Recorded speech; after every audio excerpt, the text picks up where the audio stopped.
안녕하세요. 오늘 이야기를 들려드릴 이야기꾼입니다. 오늘은 여러분을 끔찍하고도 소름 끼치는 이야기 속으로 안내해 드릴 건데다. 이 이야기는 절대 밤에 혼자 듣지 말아야 할 이야기입니다.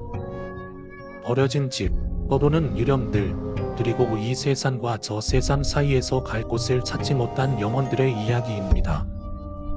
여러분, 상상해보세요. 한적한 밤, 고요한 공기 속에서 바람만이 쌩쌩 불고 주변은 어둠에 잠식당한 듯한 순간, 그 어둠 속에서 누군가가 여러분을 지켜보고 있다면, 혹은 귀를 기울이면 어떤 속삭임이 들려온다면, 그것이 오늘 우리가 함께 들어볼 이야기의 시작입니다. 여러분, 이제 준비가 되셨나요? 이 이야기가 끝날 때쯤 여러분은 아마 불을 끄고 잠자리에 들기 두려워할지도 모릅니다. 다만 최근 들어 별다른 일이 없어 잠시 편의점을 다녀온 것도 맹세코 10분도 걸리지 않았다. 아내와 아들이 양자리 소파에 앉아 TV를 보고 있는다 당장 탔었는데 고작 10분 만에 어떻게 이 사달이 난 건지 난 이해할 수 없었다. 우선 냄새가 찌질했다. 상황을 파악하는 게 먼저다. 여보, 괜찮을 듯 말해봐. 왜 그랬어? 아내는 한참을 맞자리다 더듬거리더니만 이내 말을 꺼냈다. 딸꾹질. 뭐? 자꾸 일부러 딸꾹질하잖아. 날 약올리는 거잖아. 나도 모르게 맞선이 높아졌다. 마늘, 무슨 말도 안 되는. 고작 그런 이유로 자주 아들을 죽여? 아내는 도리어 화를 내며 소리쳤다. 당신이 그거 못 봤잖아. 그 지랄면서 알새끼가 나 시끄러 오라고 일부러 쉬지도 않고 딸꾹거렸어. 당신도 알잖아. 그놈이 얼마나 날 못살게 굴었지. 쩍쩍거리고 텅텅대고 코럭대면서 잠도 못 자댔다고. 방금 일부러 그러는 거야. 말도 시켜보고 일부러 괴롭히는 거라고. 화나서 죽였어. 안 그랬으면 내가 죽었을걸? 또 늙다. 말맛도만 그랬던 것처럼 자기 잘못을 인정하지 않고 그저 남단하다고 있다. 자신의 행동에 대한 정당성만 주장하고 있었다. 이제 반박할 마음조차 올라오지 않았다. 아주 작게 한숨을 쉬고는 차분하게 생각해 두었다. 어차피 더 이야기하는 것은 무의미하다.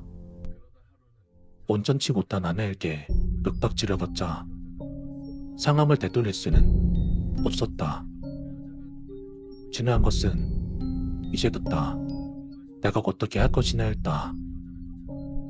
사실 고민할 필요는 없었다. 그냥 조용히 예리고를 부름을 댔던. 그저 그렇게 하면 그만해지나 몰려오는 괴로움에 이를 세게 깨물으려 했다. 그동안 얼마나 고생했는지 모른다.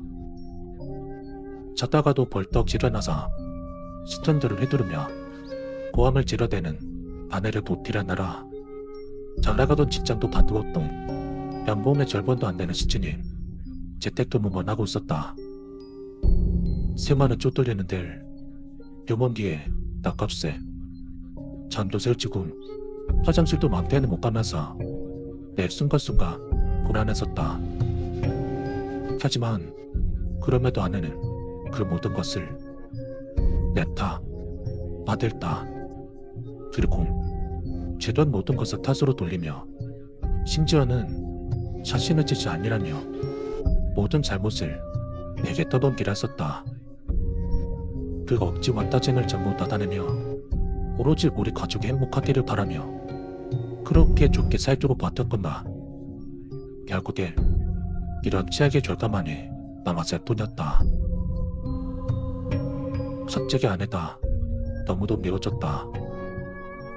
난 참았던 분도가 끌어오르는 것을 느끼며 아내에게 놓쳤다. 사과를 죽은 우리 아들한테 사과하고 또 나한테 사과해. 당신 잘못을 인정하고 진심으로 사과하란 말이야. 그래봤자 내면을 없겠지만 지금으로선 제대로 듣고 싶었다.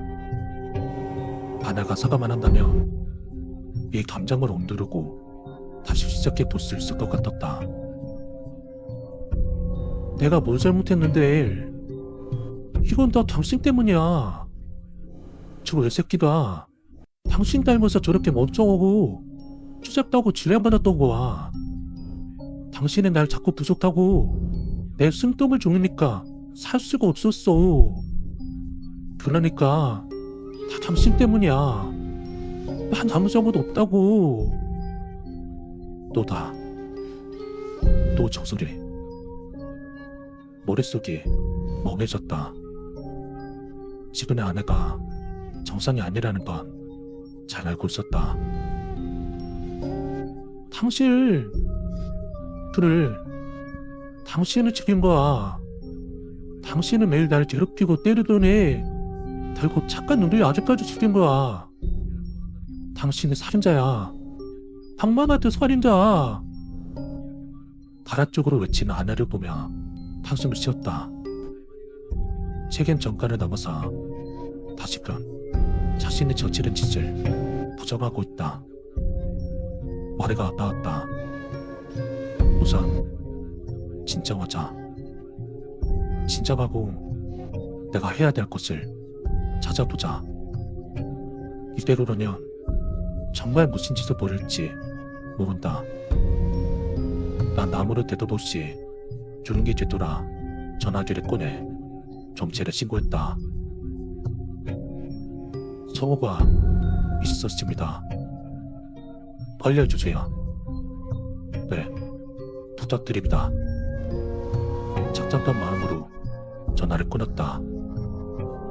이제 경찰에 데려다칠 터이니 아내는 구속될 것이다. 아마 평생 교도소에서 정신과 치료를 받으며 살게 될 것이다. 그럼 이제 나는 어떻게 해야 할까? 이런 못할 일들을 고민하며 천천히 뒤를 돌아보았다. 그런데 쉬다 죽었다. 아내는 시카를 집어들고 자신의 목을 잘못 보셨다. 잠깐, 너는 당신을 죽인 거야. 나도 당신을 죽인 거라고. 그리고 내가 말할 수도 없이 자신의 목으로 칼을 쑤셔 넣었다. 다급히 달려들어 가타스로 칼을 떼어쌌지만 이미 늦었다. 아내는 목에서 그리 많은 양의 피를 울컥울컥 토해내며 너나에 담았다. 아들과 똑같은 모습으로. 그 순간 집으로 경찰이 들이닥쳤다.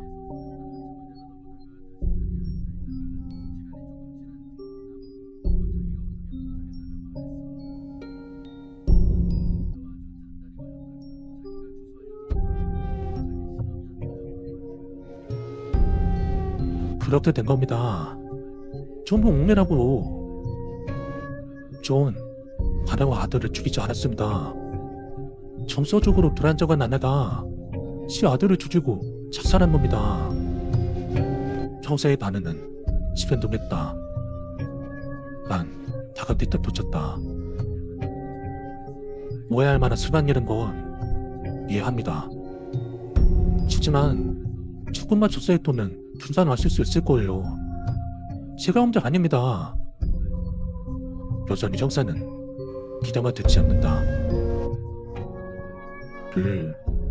다 알겠고 어차피 푼다는 파지아님이 하시는 거고 조용히 시간 끌면서 말을 빙빙 돌리지 마시고 여기 지휘설서는 제대로 쓰세요. 아니, 신흥 따지다 말씀드리지 않았습니까? 반해반 짓이라니까요. 형사는 역시나 믿는 눈치가 아니었다. 왜 내 말을 듣지 않는 겁니까? 애초 신고한 것도 지우지 않습니까? 모든 증거가 맹목자도 있지 않습니까? 예? 어떻게 수많은 분과 어림잡혀서 질없는 사람을 범인으로 모함하는 거냐고 너. 왜 희시로 외면하고 겉으로 보이는 타짜만 믿는 겁니까? 욕설이 튀어나왔다. 이 경찰은 이 사건을 대충 처리할 생각이다. 괜히 일이 복잡해지니까 마한테 전부 뒤집어 씌우고 대충 둔들 생각이다.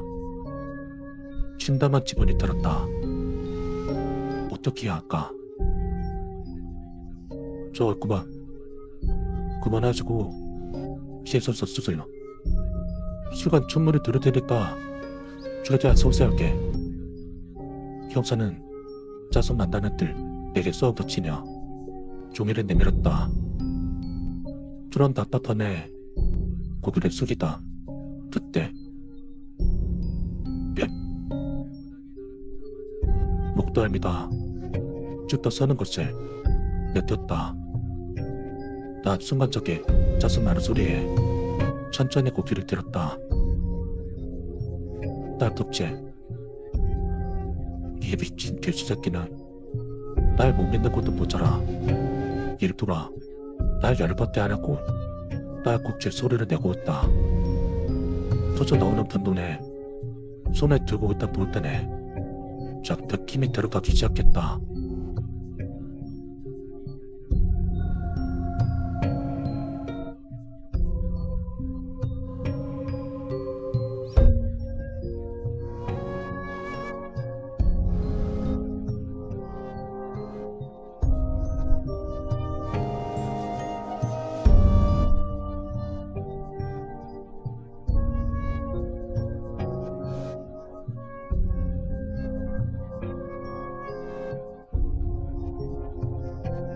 그녀는 불과 1년 전만 해도 모두가 좋아하는 인기 있는 사람이었다.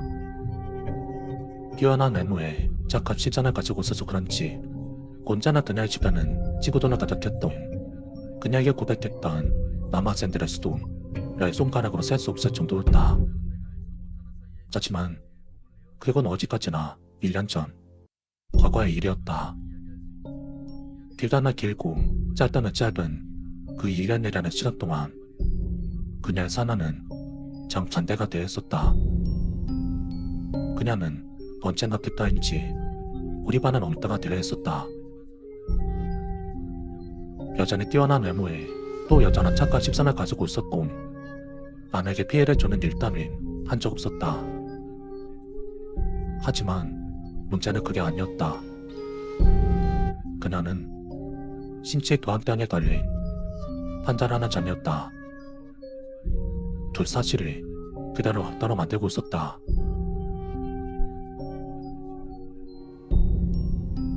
지금 세계에선 신체 dun학병이 유행하고 있었다.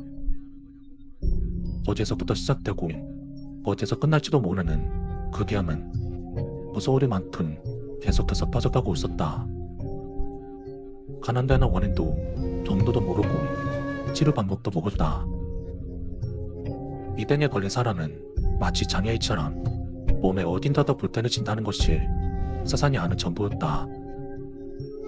만약 평범한 사람이 이 병에 걸린다면 그 사람은 눈앞에 보이지 않을 수도 있고 두 다리로 더 이상 걸어다닐 수 없게 될지도 모른다. 하지만 이건 영원한 것이 아니었다. 어느 정도의 시기가 되면 이 병은 또 다른 병으로 변하게 된다. 눈의 시력을 잃어버린 사람은 어느 순간 다시 시력이 돌아오긴 하지만 그 대신 두 다리를 찾게 된다. 그리고 또다시 시간이 지나면 두 다리에 힘이 되돌아오지만 대신 이번은 살을 놓칠 수 없게 된다는 이야기였다. 이건 불치병이었다. 한마디론 한번 이 병에 걸린 사람은 평생 매 시기마다 바뀌는 불편함에 익숙해지지도 못한 채 평생을 살아가야 한다는 것이었다. 끔찍한 일이다. 그리고 믿을 수 없는 일이다. 판타지나 소설의 든든함만에 대하니 지금 이 세계에 찾아왔다. 그리고 그녀는 그룹의 더 남자다. 그녀의 교모에는 목소리였다. 난 2학년이 시작된 성개월 동안 단 한 번도 그녀의 목소리를 들은 적이 없었다. 친구들이 그녀를 건드려도 그녀는 식단한 소리 한 번 낼 수조차 없었다. 체육 시간, 아이들의 발에 걸려 넘어져 누르대 절반이 터지고 피가 나는데도 아프다는 소리조차 내지 못했다. 표정은 울고 있지만 울음소리는 들리지 않았다. 그리고 아이들은 그 반응이 재밌다며 또다시 그녀를 괴롭혔다. 나는 마음에 들지 않았다. 하지만 영화 속 주인공처럼 먹던 정의감에 솟아오르지도 않았다. 용기 또한 없었다. 그녀를 처음 만난다. 이 안내는 올라가 어스럽고 그녀의 사정 때문에 난 한 번도 그녀와 대화를 나눈 적도 없었다. 불안했다. 단언했다. 게다가 왕따라는 건 씩씩 더한 때보다 더욱더 무서운 단음 속도를 가지고 있었다. 내가 그녀를 감싸는 말이나 팬놈을 한다면 난 그 변에 걸리고 말 것이다. 말 한마디 하지 못한 그녀를 위해서 내가 그렇게까지 할 이유는 없었다. 그렇기 때문에 나는 이 정도로 만족했었다.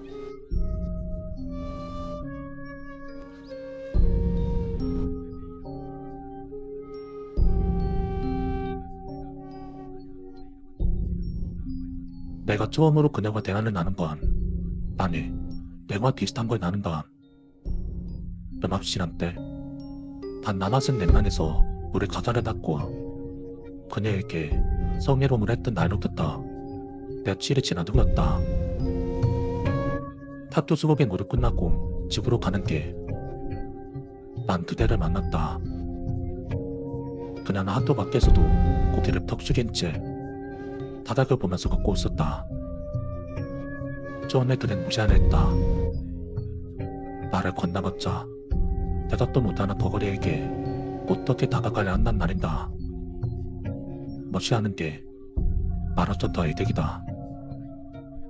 먼저 말을 건네지 않는다면 상대 쪽에서 내게 다가오는 일도 없을 것이다. 하지만 난 그러지 못했다. 난 빠르게 다가가서는 그녀의 어깨를 손가락으로 가볍게 저주렸다.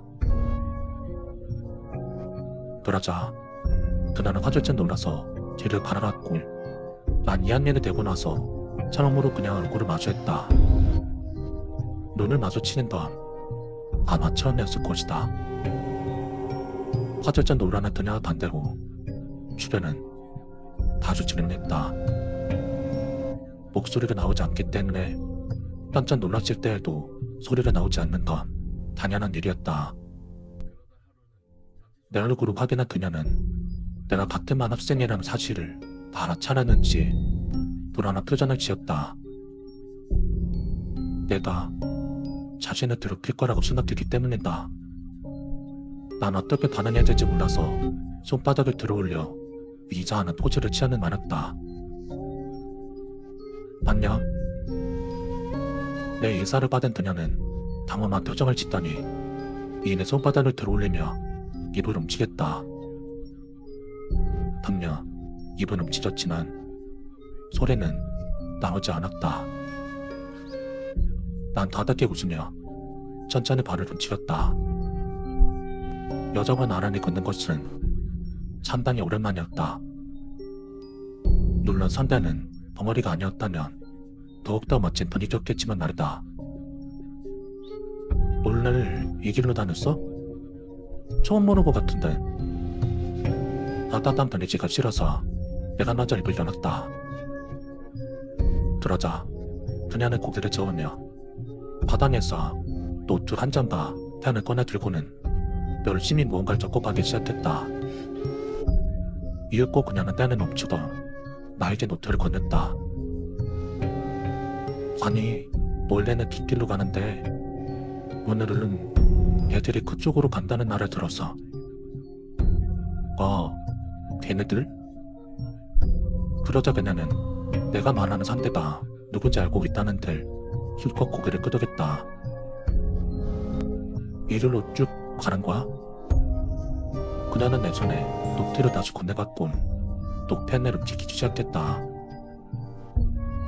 길을 걸어 나서 글씨를 써가는 모습을 보고 있자니 글씨를 그녀가 불쌍하게 느껴졌다. 목소리가 안 나온다는 건 내 생각 이상으로 힘든 일일 것 같았다. 쭉 가다가 십도에서 왼쪽. 나던데. 뭐야, 나랑 가까운 데 살고 있었네. 그렇네. 그녀는 그렇게 적으며 웃음 지었다. 집으로 돌아가는 동안 그녀는 계속해서 웃는 표정을 지었다.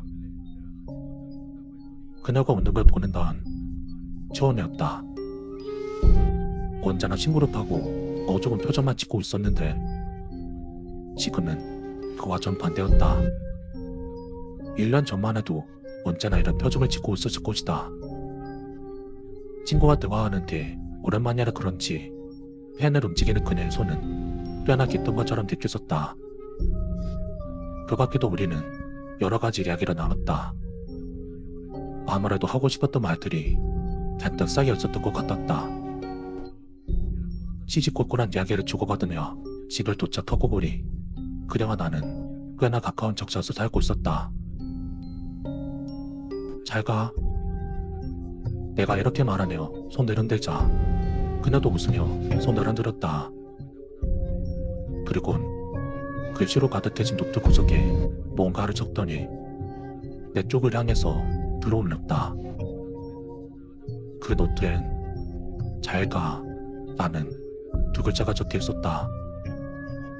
그 일이 있었던지도 그녀는 항상 그 길로만 하게 했다. 난 자연스럽게 그녀와 나누는 이야기가 많아졌고 내가 쪼서 안 보낼 때면 그녀는 그 길 모퉁이에서 날 기다리고 있기까지 했다. 그 사실은 그다지 싫지 않았다. 나 또한 학교에서 조용한 성격이라 차라나 대화를 나누는 일이 많진 않았기 때문에.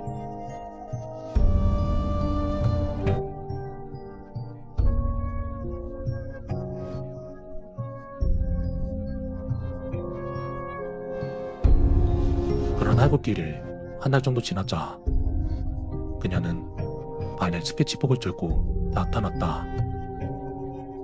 스케치북은 꽤나 큰 펜이었고 가는 길도만 실컷 떠들고 나면 한 잔에 전부 글씨로 가득 채워져 있었다. 나는 교내에서 볼 수 없었던 그녀의 웃음을 볼 수 있었고 그녀는 교내에서 볼 수 없었던 내 활발한 성격도 볼 수 있었다.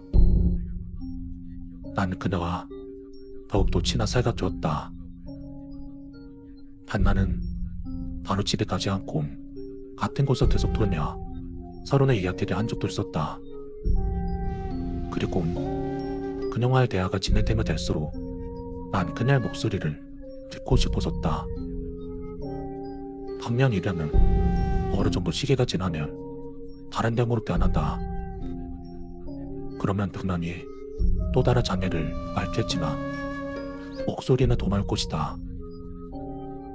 그렇다면 자신의 의사도 다시 표현할 수 있고 쓸데없이 그 스케치북을 가방 속을 구겨놓고 다니지 않아도 된다. 나는 하루빨리 그녀의 목소리를 듣고 싶었다. 반면 이대로 시간이 지나면 그녀의 목소리를 들을 수 있겠지. 침대에 누워서 그녀의 목소리를 상상해 두었다. 너무나 궁금했다. 어떤 목소리일까? 귀여운 목소리일까? 아니면 조금 더 소수한 목소리일까? 하지만 분명한 건 그녀가 어떤 목소리로 말을 걸어와도 난 그 목소리를 좋아할 것이다. 어느 순간부터 난 그녀를 좋아하고 있었나 보다.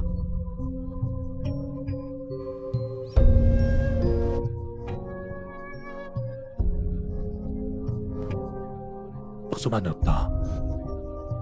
주머니에 있던 휴대폰이 진동하기 시작했다. 난 휴대폰의 홈 버튼을 눌러 화면에 띄웠다. 문자 메시지. 그녀에게서 온 것이다. 선우의 번호를 교환한다. 같이 든든한 지 한 달이 다 돼간 무렵이었다. 난 서두는 메시지를 확인했다. 나 어떡하지? 무슨 일이지? 그녀가 보낸 문자 한마디가 불안함을 싹 지우고 있었다. 난 재빨리 휴대폰에 틱대대를 눌렀다. 왜 그럴래? 휴대폰 얘도 덮지 않다서 그녀에게 답장을 왔다. 나와. 그녀의 한마디. 가슴속에 피어오르던 불안감은 놀라움으로 서서히 변해갔고 다한 노자로 퍼져라 들을 순간 그 놀라움은 꽃이 피었다. 나와. 목소리. 순간한 내 손가락들은 일순간 멈췄다. 목소리가 나온다고? 잊어졌었다. 그토록 원하던 그녀의 목소리다. 이렇게 기적같은 타이밍에 되돌아오다니. 난 행문에 못 이겨 곧바로 그녀에게 전화를 걸었다. 하지만 송씨는 몇 번을 다시를 못하고 끊어져 버렸다. 그의 눈이 머릿속에 떠올랐지만 곧바로 날아온 그녀의 메시지를 확인했다. 내일 그 길에서 내려줄게. 나는 떨리는 손으로 깃대리를 누르기 시작했다. 알았어. 그것을 마지막으로 그녀와의 문자를 끊었다. 침대에 누워 눈을 감았지나 잠이 오지 않았다. 내일이면 그녀의 목소리를 들을 수 있다. 이제 그녀도 지긋지긋한 마음과 새날 끝을 내게 내릴 것이다. 내일이면.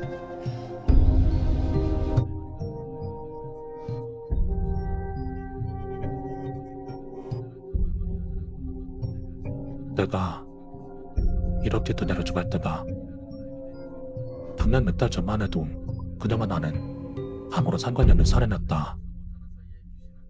한마디로 그저 나였다. 그녀가 막단을 당하는 모습을 봤음에도 구할 마음이 전혀 들지 않았고 자신이 막단을 당함에도 불구하고 나에게 전혀 도움을 청하지 않았다. 하지만 지금은 달랐다. 그녀가 괴롭힘을 받는 모습을 보게 됐다면 말하지 않아도 내가 나설 것이고 그녀 또한 위험에 빠지면 날 찾게 될 것이다. 불과 몇 개월 만에 일어난 일이다. 그 사실이 조금은 신기하기도 하고 기분 좋게 느껴졌다. 소정 몇 달 만에 사람의 생각이 이렇게까지 변할 수 있다니. 내 얼굴에 저저는 미소가 지었었다. 하지만 그 미소는 그렇게 오래가지 못했다. 언제 잠에 들어버렸다 걸다. 이때 내가 잠을 자지 않았더라면 나에게 이런 일이 생기진 않았을 텐데. 오늘뿐 또 오늘한다. 하지만 이미 돌이킬 수는 없었다. 믿을 수가 없었다. 신체도 함께 지금까지 남의 일이라고 생각해왔었다. 부려만한 문제나 봄 생각해왔었다. 하지만 그게 아니었다. 혼란스럽고 당황스럽다. 뭔가 생각이 머릿속에 섞여 두툼을 만들어냈다. 하지만 내 손은 머리를 쥐어짜지 못하고 계속해서 귓볼을 잡아당길 뿐이었다. 소리가 들리지 않는다. 몸을 움직일 때 들려오던 낡은 침대에 삐걱거리는 소리도 파란한 아래는 커튼에 부드러운 소리도 옆에서 반짝거리는 시계 알람 소리도 핸드폰에서 작동시킨 음악 소리도 아무 소리도 들리지 않는다. 그 순간 반문을 열고 엄마가 나타났다. 저 반문은 어떤 소리로 열렸을까? 판일까? 아니면 덜꽂이였을까? 엄마가 시계를 가리키며 입을 움직였다. 알람 소리를 끄라는 말일까? 하지만 지금 나에겐 알람 소리가 들리지 않는다. 멍하니 엄마의 표정을 바라보고 있자 엄마가 이상하다는 표정으로 또 입을 움직인다. 하지만 아무것도 들리지 않는다. 뻔한 인연만이 빗속을 다득칠 뿐이었다. 왜 이렇게 됐나다. 눈물을 흘렸다. 눈물을 확인한 엄마가 다독하게 나 옆을 흔들지만 뭐라고 하는지 들리지 않는다. 차이님이 너무 좋지 않은 것 같다. 오늘은 그네의 목소리가 돌아온 날이다. 그네의 목소리를 들을 수 있게 된 날이었다. 엄마는 계속해서 입을 움직인다. 대답할 수가 없었다. 들리지 않으니까. 그다 딸 하나를 찾을 수 없는다. 단단한 일이다. 아무런 생각 없이 자리에서 일어나 화장실을 향한다. 대충 세수만 하고서 교복을 갈아입고 담아나 맨다. 엄마는 걱정스러운 표정을 짓지만 난 말없이 집을 나왔다. 하늘은 새하얗다. 엉덩이도 맑았다. 소리가 들리지 않는다는 그 사실만 없었다라면 오늘은 담명체고는 하루가 되었을 터였다. 천천히 발걸음을 옮겨 화톤을 향했다. 거리에서 아무런 소리가 들리지 않으니까 이상한 기분이 들었다. 아직 죽은 공간에 두고 본 적이 있는다. 아무것도 들리지 않으면 아주 고요하고 작은 인형이 들려온다. 그 기분을 학교 때 늦게를 느낄 수 있다는 사실은 아무리 생각해도 좀 유쾌하지 않았다. 학교에 도착한 나는 나에게 손을 들어올리며 입을 움직이는 아이들을 바라보았다. 난 반사적으로 안녕이란 말을 내뱉을 뿐이었다. 몇 개의 단을 지나고 내 단을 찾아 들어가다 책상에 엎드려 있는 그녀의 모습이 보였다. 그리고 내 쪽으로 시선을 한번 옮기더니 시익 미소 지으며 다시 엎드렸다. 그녀의 모습을 보아하니 아직 학교에서 아무런 말도 하지 않은 것 같았다. 나 또한 아무런 말도 하지 않았다. 그저 아무런 생각 없이 자리에 앉아서 그녀처럼 엎드렸다. 이대로 자고 일어나면 내 길다 원래대로 돌았으면 좋겠다고 생각했다. 그런 생각이 머릿속을 가득 채웠다. 수업 시간이 되었다. 선생님이 입을 움직였지만 뭐라고 하는지 들리지 않았다. 고뇌한 이변만이 8시간 동안 반복되었을 뿐이다. 하루 종일 엎드려 있을 뿐이었다. 그리고 어느새 전내 시간에 찾아왔다. 담임의 지루한 종례가 미치도록 듣고 싶어졌던 기도의 처음이었다. 친구들이 모두 도시로 나섰고 나 또한 천천히 자리에서 일어났다. 그리고 교실의 구석엔 이미 그녀가 없었다. 먼저 교실에서 기다리고 있는 것 같았다. 난 천천히 교실을 향했다.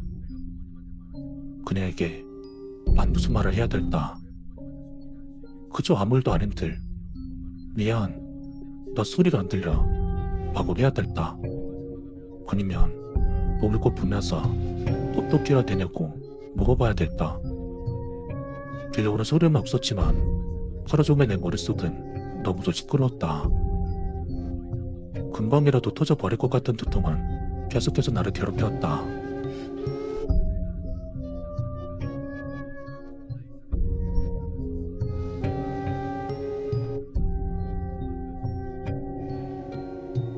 길의 입구에 들어서자 원래 떨어지지 않은 곳에 그녀가 서 있었다.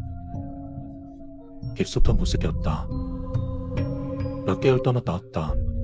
그녀의 모습. 언제나 먼저 서서 큼지막한 스케치북과 펜을 들곤 내게 환한 웃음을 보이던 그 모습. 하지만 이번엔 스케치북에 뒤를 않았다. 글사지를 던져하려는 들 자신의 두 손에 아무것도 없다고 거소하는 밝은 제스처를 취했다. 난 천천히 그녀에게 다가갔다. 그리고 그녀와 마주봤다. 그녀는 배치시 웃으며 내 앞에서 휴대폰을 꺼냈다. 그녀가 휴대폰을 만지작거리자 내 주머니에 들어있던 휴대폰의 진동이 느껴졌다.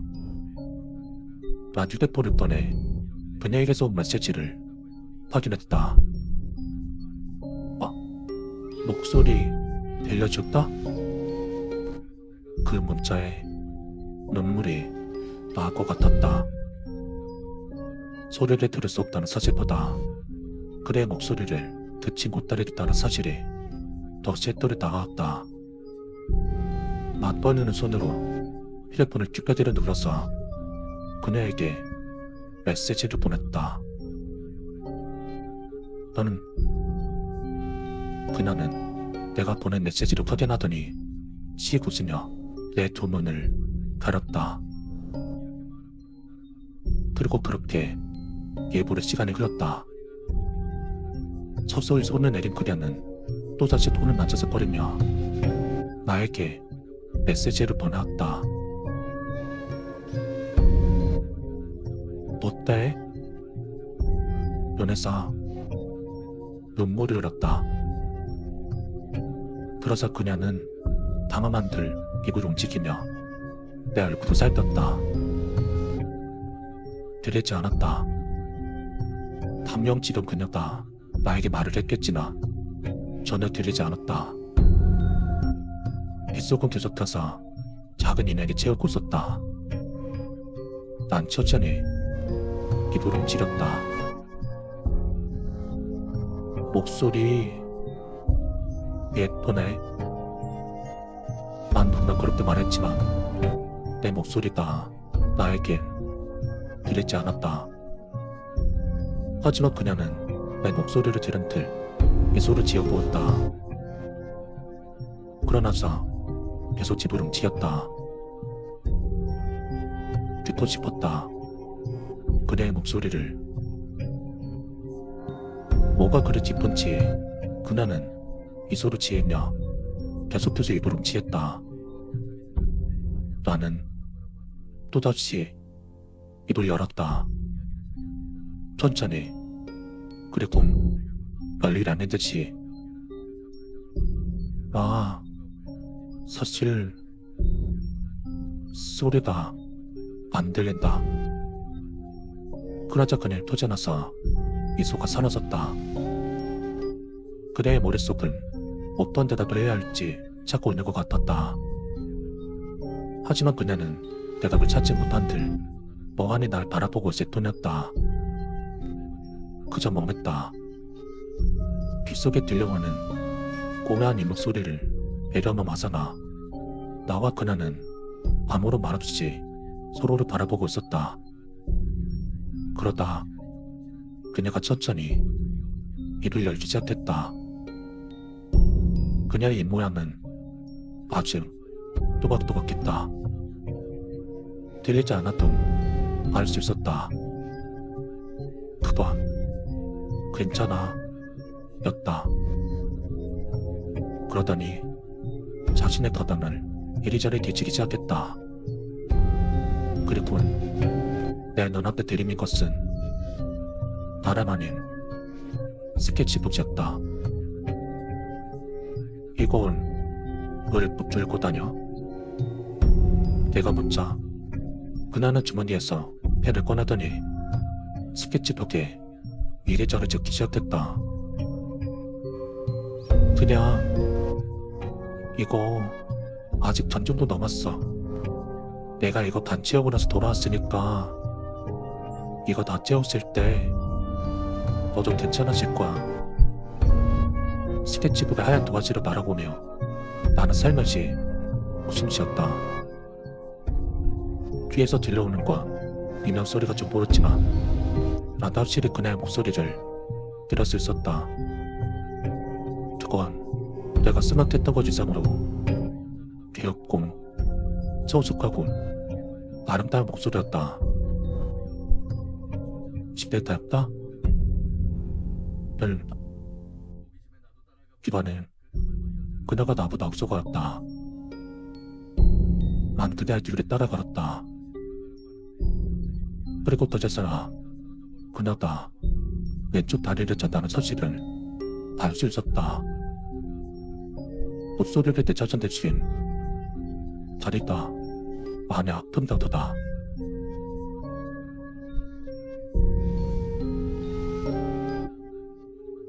하지만 괜찮다. 왜 그녀가 또다시 목소리를 잃게 되거나 나처럼 소리가 들리지 않게 되더라도 괜찮다. 스케치북은 아직 많이 남아있기 때문이다.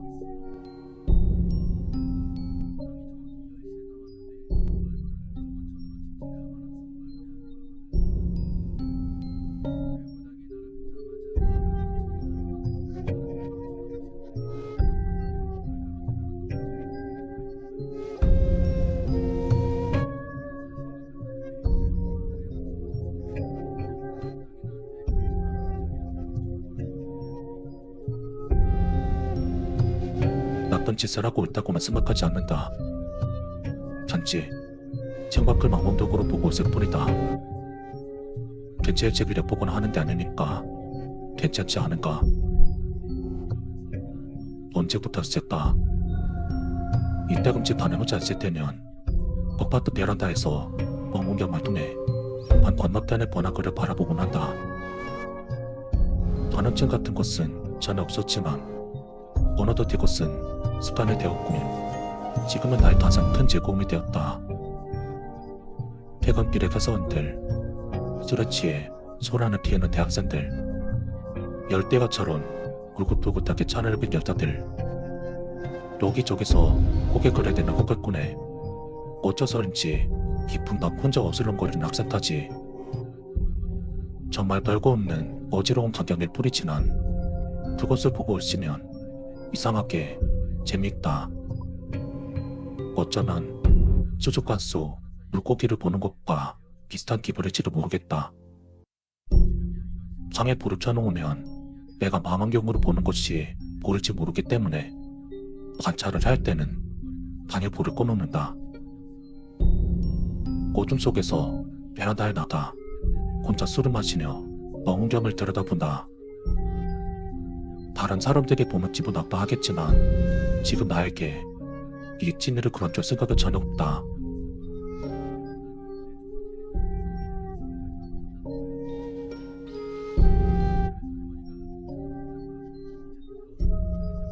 그날 역시 나는 맥주를 마시면서 한가로이 베란다에서 밤바람을 쐬고 있었다.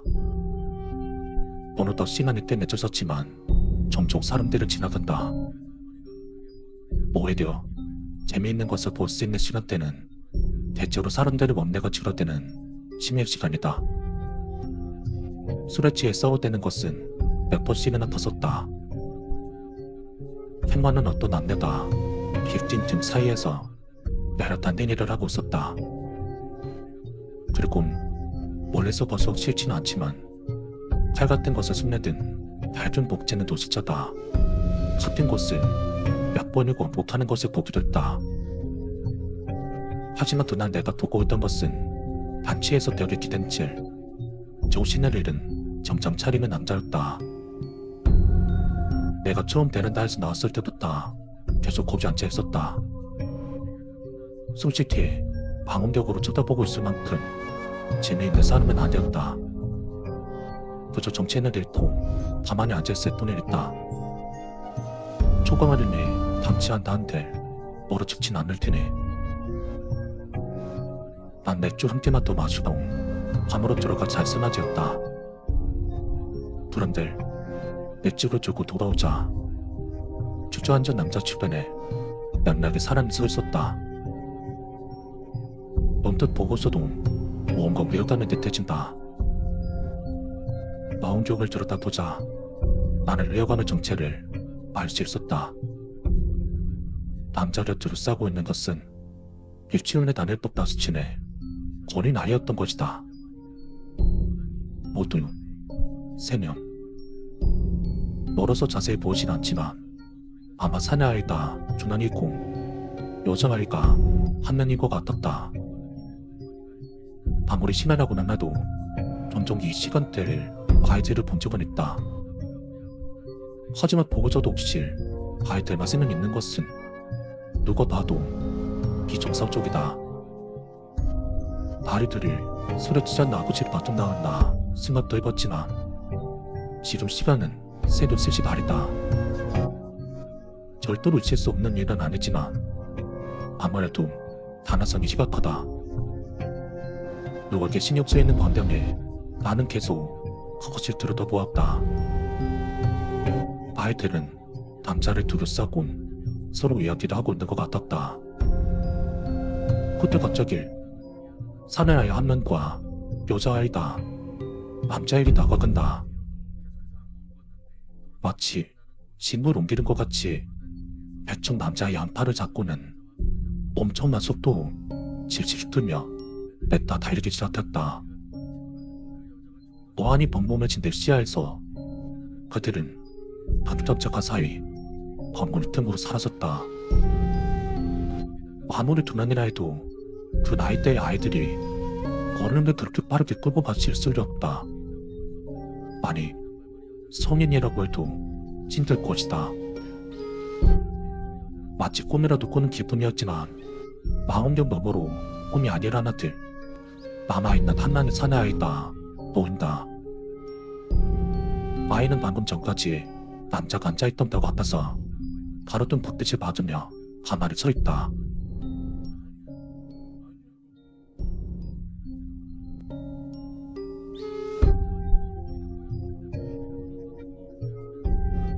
반쯤 모습적으로 맥주 캔을 이따에 다져다 하줌에 담아줬다. 타잔의 단쪽과 알코올나 코코대 느껴지는 독특한 향기, 목을 미끄러져 넘어가는 이 차가운 액체의 느낌.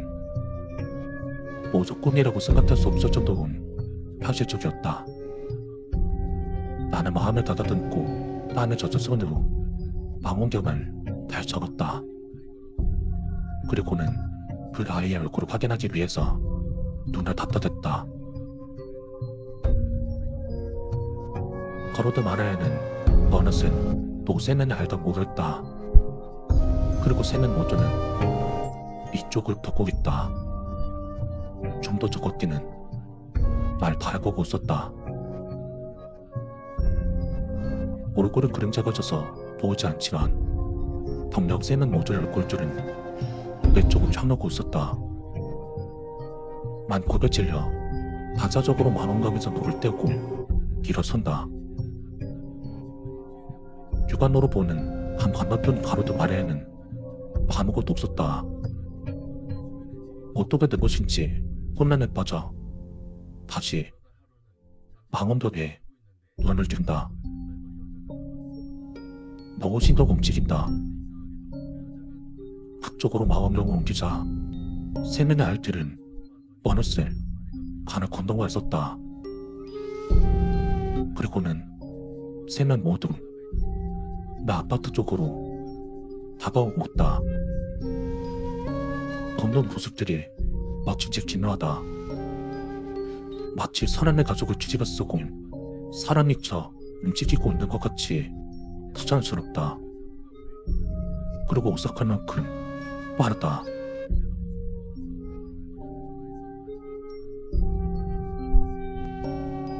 피가 차가워지는 것 같은 초조 안에 난 마마목을 내버려두고 방 안으로 들어왔다. 반사적으로 집안만 들고 도망치려고 했을 때 귀에 이도 소리가 들려왔다.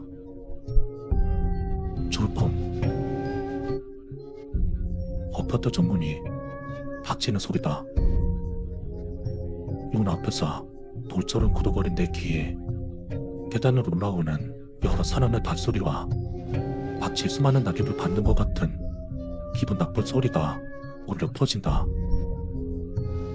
불소리는 조금씩 커져서 마침내 내 밤 앞에서 멈췄다. 초원종이 울린다.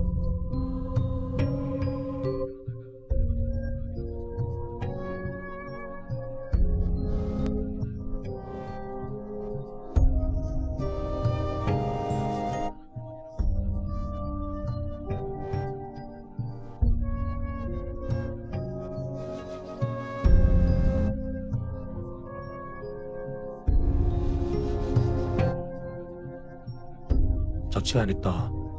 돈을 써야 될 것이 너무 많은 것 같다. 모야세라든지 생활비라든지 음식값이라든지 난방비와 전기세를 내는 것들 장난이 아니었다. 아르바이트를 하고 있긴 했었지만 돈은 금세금세 빠져나갔다. 난 통장 잔액들 모가리 받아다왔다. 이번 달 역시 떳떳하게 살아야 할 것 같다. 어디서 현금 다발이라도 떨어졌으면 좋겠다. 그런 쓸모없는 생각 따위를 하면서 컴퓨터 앞으로 앉아 인터넷에 들어다왔다. 난 마땅히 할 게 없어 여러 사이트들을 의미 없이 들어보고 있는데 노래 띄는 글이 있었다. 천 11일 로또 당첨자 한명하며 미래타로 수료하며 이루는 수다. 이를 서로 부러움 따뜻한 표정으로 불길을 돌리더니 당첨자 소감이 짜릿하게 적혀 있었다. 좋은 꿈을 꿔서 오랜만에 복권을 써봤는데 1등이 됐네요. 저 사람은 얼마나 행복할까. 단번에 저런 큰 돌이 들어왔으니 순간 나도 복권을 사볼까 했지만 이성이 나를 붙잡았다. 예전에 3개월가량 꾸준하게 복권을 샀었지만 모조리 꽁만 나온 기억이 떠올랐다. 생활비조차 부족한 사람이 생돈을 나르고 싶지는 않았다. 그렇다곤 도움이 사라지리는 없었다. 괜히 난 미련이 남아 검색창으로 1등 당첨금 또 1등 당첨자들을 검색하기 시작했다. 난 멍하게 카지노 들어오고 있다 보니 신기할 만큼 눈에 띄는 점이 있었다. 1등 당첨자 네다수들은 복권을 구매하기 전 좋은 꿈을 꿨다는 것이다. 조정래의 꿈같다.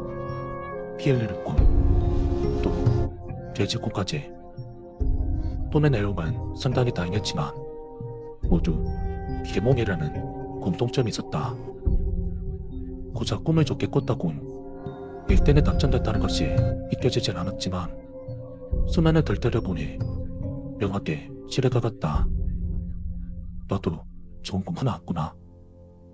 그런 꿈을 꾼다면 복권을 사도 돈이 아깝지 않을 것 같은데 생각이 여기까지 이어지자 꼭 한 번쯤은 기목을 꿔보고 싶었다.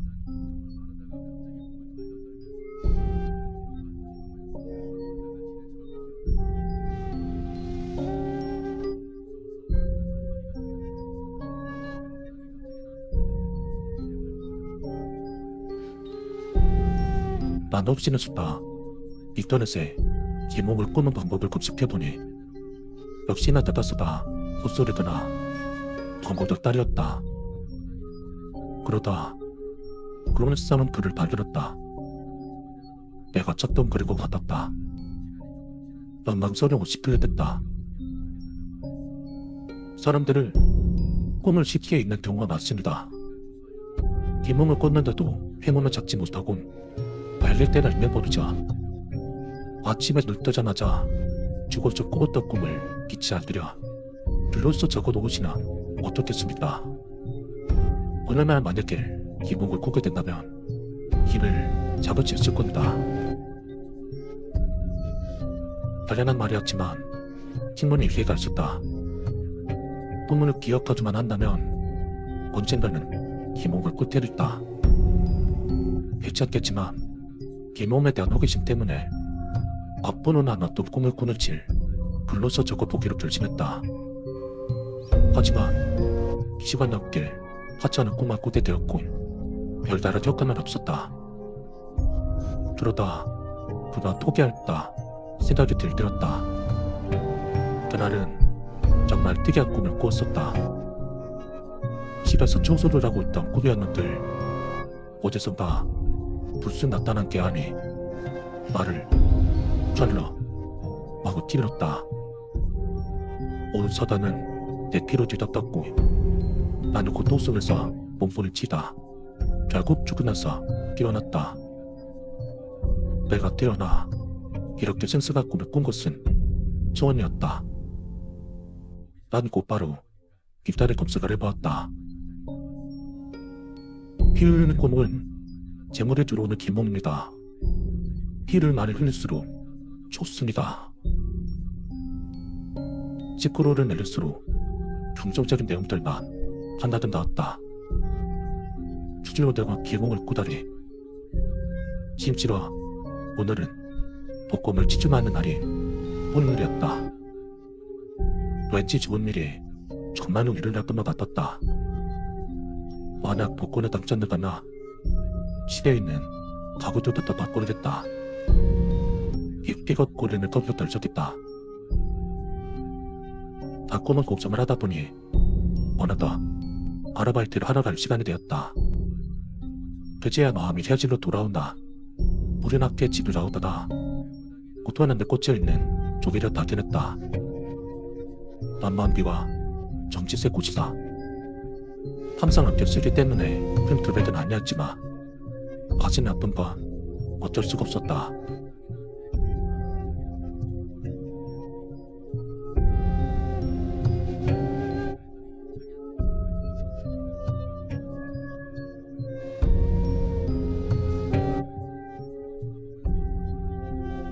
하루 종일 비가 내려 아르바이트를 하기에 좋은 날은 아니었다. 그렇게 겨우 일을 마쳤을 때 어느새 저녁 7시가 넘어 있었다. 나는 망설임 없이 고천 편의점으로 가자 복권을 3만원어치 구매했다. 난 집으로 향하며 용지에 적힌 번호들 훑어보자 느낌이 나쁘지 않았다. 내가 꾸었던 꿈이 현실처럼 생산하고 기본이었으니 1등은 아니어도 2등이나 3등 정도는 가능하지 않았다. 어쩐지 오늘따라 날씨가 꿀꿀했지만 내 발걸음은 저대웠다. 두른들 집에 들어간 순간 이상한 기분이 들었다. 거실고 왔더니 불이 켜져 있다. 집을 쭉 둘러보던 나는 고개를 겨울거릴 수밖에 없었다. 어떻게 이럴 수가 있지?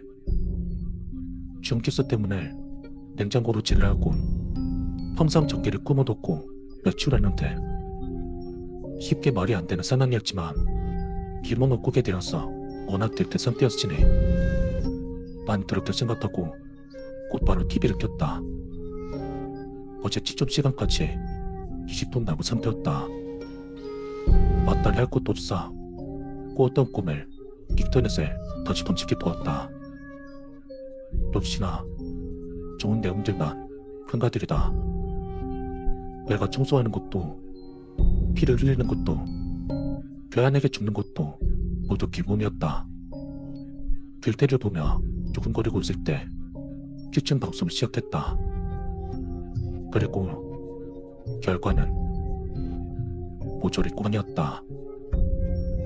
3만원치 구매한 복권증 당첨된 건 하나도 없었다. 아니 용지에 적힌 숫자 주변으로 훨씬 나지 않았었다. 그러면 어제 꿨던 꿈은 뭐였었다. 부수다녔다. 어디선가 굉장히 강한데 목이 다치는 소리가 들렸다.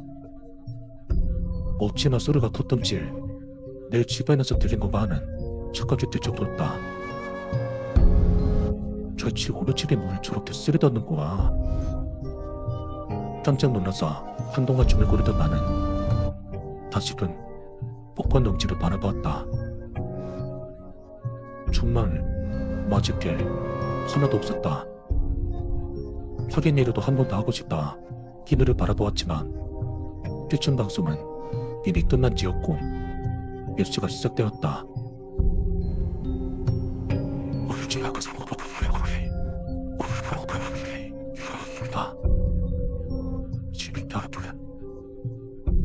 기늘을 끄고 스마트폰으로 경찰 보도를 재차 확인해 보았지만 모서리 뻔이었다. 헛달감이 느껴졌지만 이제 현실이었다. 복권 용지를 버리고 난 뒤 난 컴퓨터를 잘 뜯다. 게임이라도 하면서 스트레스를 풀어낼 것 같다. 그리고 할 만한 게임을 찾고 있을 무렵이었다. 갑자기 내 몸뚱아리가 뒤로 넘어가더니 바닥으로 덩그러졌다. 원단과 거칠 상황을 파악해보니 내 몸 삐걱거리던 의자가 결코 부서져 버린 것이었다. 집안에 온 사반은 의자 바깥뒤로 발려겨놨다. 술식단은 나머지라서 허리를 삐끗하긴 했지만 일단 잔해물들을 치우는 게 우선이었다. 막 빗자루를 들고 와 화폐를 쓸어 모았다. 그러다 물들 이상한 기분이 들었다. 어제 꿈에서도 이렇게 청소를 하고 있었는데 기가 사람이 잠시 넋을 잃고 시작되었다. 눈에 다치는 듯한 숨음이 다시 한번 들렸다. 흔들 우리 집 안에서 나는 듯한 거대한 소리였다. 분명 미친이나 마르친일 테지만 나는 왠지 부지런 느낌이 들어 소리가 들린 건방으로 돌아왔다. 방은 한치였다 안 보일 정도로 어두웠다. 조심스럽게 숨이 찌르느라 불을 켰다. 특이한 점은 보지 않았다. 그저서야 난 한눈에 한숨을 내쉬나 도력 뚫어다 순간이었다. 방 구석에 있는 장독물들 사이로 경험보다 희미하게 누웠다. 휴건 몰랐다. 동그란 물치였던 들 어두워서 보호신치 쉽게 고정되지 않았다. 한동안 든 물치를 주시하던 나 마치 늦게 닿았다. 휴건 사람을 물렸다.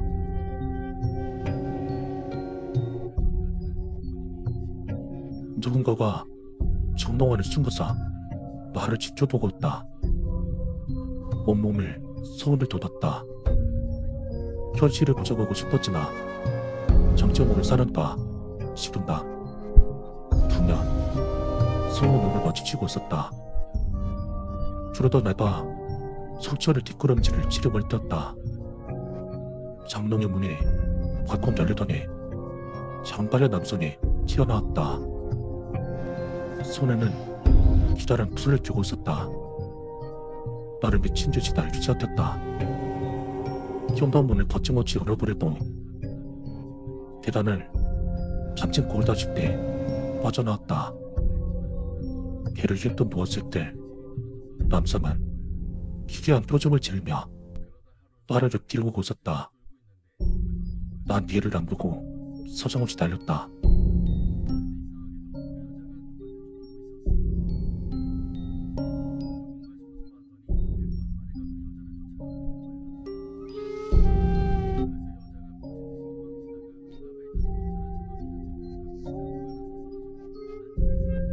밉고 길가나 많은 곳까지 달려왔을 때야. 나는 숨을 몰아쉬며 경찰에 신고할 수 있었다.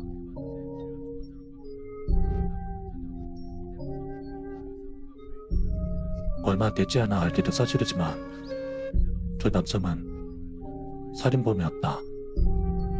그리고 난 정말 운이 죽었다고 덧붙여 죽었다.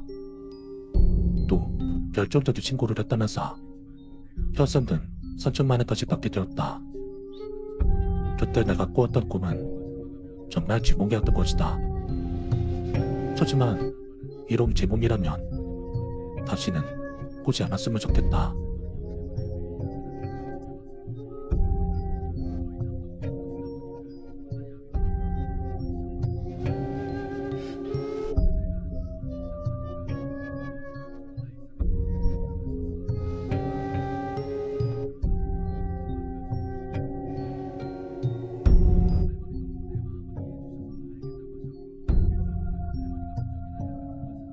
(5월 12일) 이날은 내 생일이야. 대략 13년 전이었지. 지금부터 내가 아주 재밌는 얘기 하나 해볼게. 내가 다니는 그 학교는 약간 언덕 뒤에 있는 초등학교였어.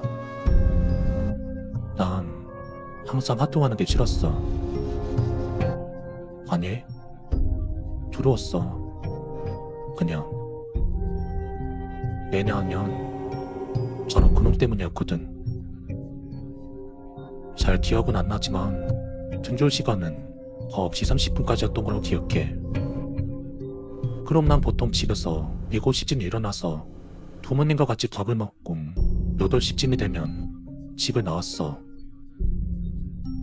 왜 이렇게 일찍 나왔냐면 그놈 때문이었어. 그놈은 항상 자기를 데리러 오라고 했었거든. 내가 8시에 집에 나와서 그놈 집 창문 앞에 도착하면 8시 20분이야. 그럼 난 그곳에서 그놈 이름을 부르지. 난 그저 그놈의 안남시계이자 노예이며 화날 때마다 마구 때릴 수 있는 샌드백이었어. 그렇게 내가 그놈 집 앞에서 이름을 부르면 그놈은 그제야 일어나서 30분 동안 씻고 밥을 먹고 나와. 그놈 안에 난 뭐하냐고. 그냥 집 쉬고 있는 거야. 그놈 집 앞에서. 비가 오나 눈이 오나 늘 한결같이 말이야. 그리고 그날은 내 생일이었어. 그놈은 머리를 안 감았는지 따치집을 지은 채로 집을 나와서는 날 보자마자 뺨을 한 대 때렸어. 내 뺨을 때린 이유가 뭔지 아직도 난 모르겠어. 그냥 때린 거였고 난 그냥 맞은 거였지. 한 번은 내가 왜 때리냐고 물어본 적도 있었지만 말 대답을 했다는 이유로 오히려 더 맞았어. 그리고 내가 너렇게 보호를 뺨을 잡고 있을 때는 그런 건 말했어. 야, 울지만 해라. 당신들아, 내가 울면 어떻게 되는지 알아? 궁금하지? 내 눈물을 그놈에게 들키면 다른 쪽 뺨을 맞았어. 혹여나 내가 울지 않았다면 그냥 무시하고 학교를 향해 갔지. 그리고 너무나 당연하게도 그놈 가방은 늘 내가 메고 다녔어. 학교에 도착할 때까지. 좀 더 정확히는 학교에 도착해서 교실에 들어설 때까지 해. 그놈의 자리에 앉고 책상에 엎드릴 때까지 기다렸다가 그제야 나는 책상 앞에 만들어진 그릇에 그놈 가방을 하나씩 걸어놓고 나왔지. 그놈은 3반이었고 난 2반이었기 때문에 다른 옆반이었어. 그나마 같은 반이 아니었지. 난 너무나 다행이다 라는 생각을 수천 번, 아니 수만 번 시켰었지. 그렇게 학교가 끝나면 난 다시 3반에 들어가서 그놈 가방을 들춰내고 나와. 자네네 그럼 좀 나오겠지? 뭐? 이제 집에 가냐고? 아, 그럴 리가. 난 그놈 길을 따라다녀야 했군.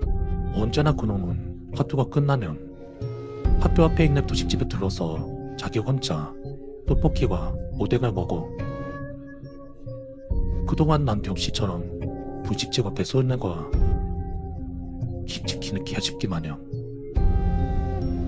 그렇게 그놈이 음식을 다 먹고 나오면 다시 학교를 하네. 정확히는 학교 안에 위치한 놀이터지. 그곳에 가서 미끄럼틀 위에 보면 작은 공간 있잖아. 그곳에서 난 다시 땀을 맞아. 그놈을 웃고 있지. 내가 울지만을 기다리면서 등교할 땐 울며 때리겠다. 하교할 때는 바늘만 때리겠다. 뭐랄까 변덕이 심한 새끼였지. 뭐?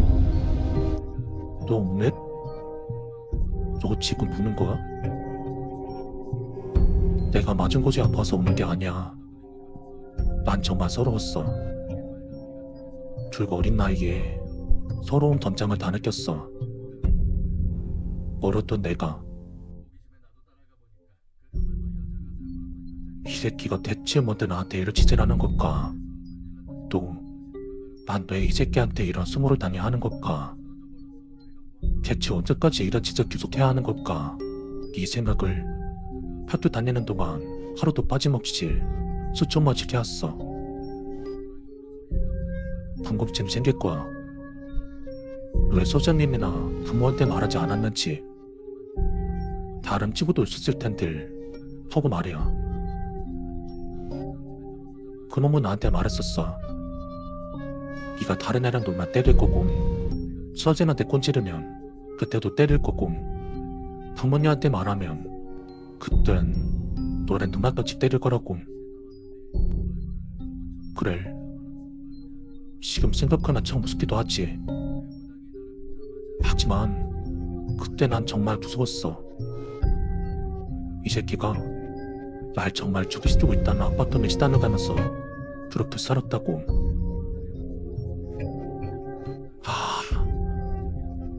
다시 이야기 이어갈게. 미끄럼틀 위에서 뺨을 맞고 눈물을 흘리기 시작하면 그 새끼는 나한테 노래를 부르도록 시켰어. 아직도 기억난다. 이승기의 삭제. 보통 살을 누르면 호흡이 잘 안 되잖아. 어쩌사였나? 거기서 비우신형이 개그하던 것도 기억나네. 그렇던 호흡이 저렇게 나오는 상태에다가 목소리도 가다져. 그런 상태에서 노래를 부른다 생각해봐. 그놈은 그걸 지졌어. 내가 눈물 콧물 훌쩍거리면서 노래 부르는 모습들 보는 걸. 그렇게 노래가 끝이 나면 시간에 TV를 끼웠다고 빨리 가서 이쑤시개를 구해오라고 해. 항상 똑같은 레파토리였어. 1분 안에 이쑤시개를 구해오고 늦었시 30초 다음 난 널 때씩 때리랬다는 말도 했었지.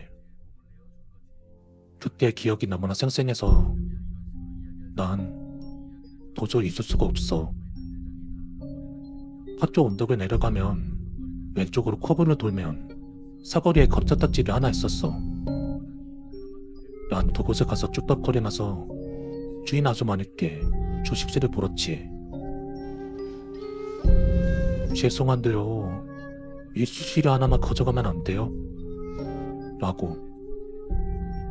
처음 난 나를 본 그 아주머니면 별 대수롭게 생각하지 않았지만 내가 두 번째 와 찾아가니까 그 아줌마가 무슨 나한테 그러더라. 너 누구한테 맞았니?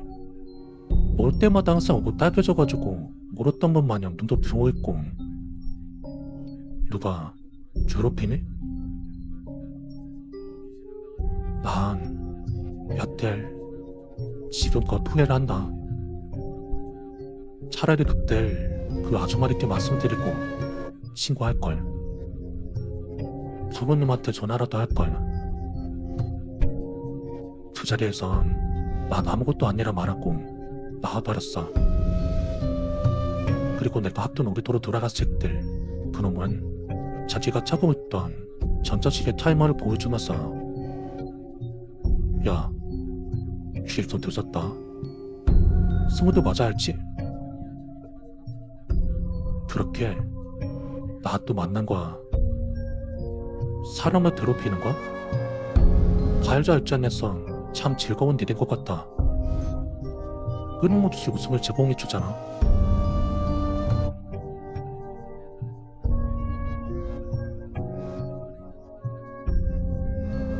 그러다 어느 날 하루는 내가 너무너무 화가 나서 그놈한테 그랬어.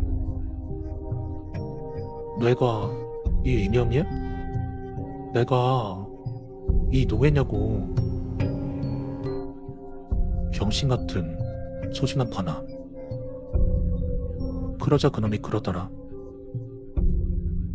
너 정신이 어떻게 된 거 아니야? 너 원래 내 노예였잖아. 그렇게 난 2년 동안을 그렇게 난 2년 동안 아무도 모르게 개취급당하면서 학교 생활을 했었어. 내 생일이었던 그날마저도 난 부모님에게 친구들이랑 놀다 오겠다고 말하고 그놈한테 끌어다니면서 노래 부르고 뺨 맞고 이쑤시개 구하러 뛰어다니고 저녁 7시쯤이 되고 나면 그놈도 슬슬 배가 고프니까 그저서야 집에 가자고 해. 그럼 난 다시 그놈 가방과 내 가방을 들쳐내고 길을 나서 당연히 그놈 집 앞까지. 그놈에게 가방을 건네주고 나 기다리려 했어. 그놈이 창문에 대고 가, 나는 실물을 줄 때까지. 그럼 내 하루 일과는 끝이란 거야. 이제 나를 위한 하루인가 자식들을 위한 하루인가 싶을 정도로 너무너무 괴로웠어.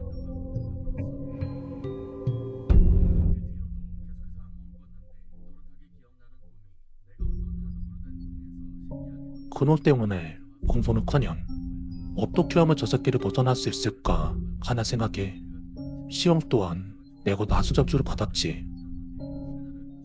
이 상황은 알 턱이 없는 부모님은 언제나 나에게 넘버를 줬었지. 난 어떻게든 내가 내 시험 때마다 이 모양이니? 뭐? 이것도 소족 펴려고 가져왔냐? 단 하나뿐인 우리 누나. 내게 관심이 없는 건 아니었지만 내가 그놈한테 끌려다니고 있다는 사실 또한 모르고 있었어. 그때는 아마 방학이었을 거야. 난 방학이 된 날 시골에 내려가 있곤 하는데 나에게 여름방학이란 유일하게 그놈을 벗어날 수 있는 집이었어. 약 20대 동안 시골에 내려가 있다가 서울로 올라왔는데 누나가 터미널에서 날 마중나가 있었어. 그러면서 누나랑 같이 이런저런 이야기를 나누면서 집으로 돌아가고 있는데 대뜸 누나가 그러더 그놈한테서 연락 왔었다고. 너 올라오면 꼭 좀 만나야 된다고. 꼭 좀 전해달라 했다고. 그 이후로 기억이 너무 흐릿해. 내가 너무 괴로워서 잊고 싶어서 아예 투정하는 건지 모르겠어. 그렇게 2년 동안 괴롭게 써놓았던 것만 기억이 나. 근데 이 글을 쓰는 이유가 뭐냐고? 그렇게 나 초등학교를 졸업하고 그 새끼랑 다른 중학교에 입학해서 그때부턴 나름 공부도 하면서 잘 지내왔어. 고등학교 때는 담임선생님이 본인 사적인 일로 받은 스트레스를 학생들한테 폭행으로 푸는 모습을 보고 더 이상 학교 다니면서 저런 꼴 보기 싫다고 자퇴를 했지만, 그리고 그리때를 한 기에 검정고시를 합격했어. 그리고 현재 나이 25살. 사내에 나와서 같이 일하는 사람들과 교탈없이 잘 지내고 있고, 말끔치게도 사랑해주는 사람도 내 곁에 있어. 그럼들 내가 이걸 왜 쓰냐? 내가 군대 입대하기 전에 외국에서 주변에 살고 있는 누나가 톡을 보내오더라. 야, 너 초등학교 다닐 때 왜 걔 있잖아. 너랑 잘 붙어 다니던 걔 말이야. 걔 요즘 뱅크에 나오더라. 갱검인가 하다가 검색해 보니까 너랑 같이 다니던 그애 맞던데?